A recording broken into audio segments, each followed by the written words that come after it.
તરફ સદારામ સેવા સમિતિ ગુજરાતે ઉત્તર ગુજરાતની ઠાકોર સમાજની દીકરીઓ પાટણમાં હોસ્ટેલ બનાવવાનો નિર્ણય કર્યો છે।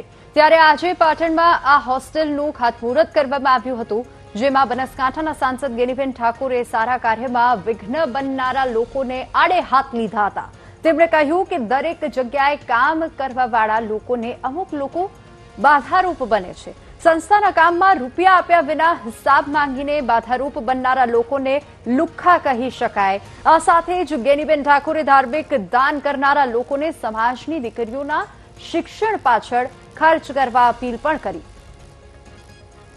એજ્યુકેશન હબ ગણાય અને એજ્યુકેશનના હબના કારણે અહીંયા કન્યા હોસ્ટેલના નિર્માણ માટે એ ખૂબ જરૂર હતી અને એ કામ કરી રહ્યા છે, એટલે એમને સમગ્ર ટીમને અભિનંદન। ટૂંક સમયની અંદર જ્યાં પણ કન્યા હોસ્ટેલના કામ માટે જે જરૂર પડે એ બધા જ સાથે મળીને મદદ કરવા માટેના બધાએ વિચાર પણ કર્યો છે। જે કામ કરવાવાળા લોકો છે એને ન કરવા દેવાવાળા ડિસ્ટર્બ કરતા હોય છે, એમાં કોઈ રાજકીય આગેવાન કે કોઈ એ રીતે હું વ્યક્તિગત રીતે કોઈને કઈ કહેવા માંગતી નથી, પણ આવા દરેક લોકો હોય છે, એટલે જે જ્યાં પણ આવું કામ થતું હોય એમાં બાધારૂપ બનતા હોય અને એક પણ રૂપિયા જેનું યોગદાન ના હોય અને વારંવાર જે સંસ્થાનું કામ થતું હોય એમાં હિસાબો માંગતા હોય તો એક પણ રૂપિયો નથી આપતા અને ખોટું ડિસ્ટર્બ કરે છે, એને લુખાવો કહી શકાય।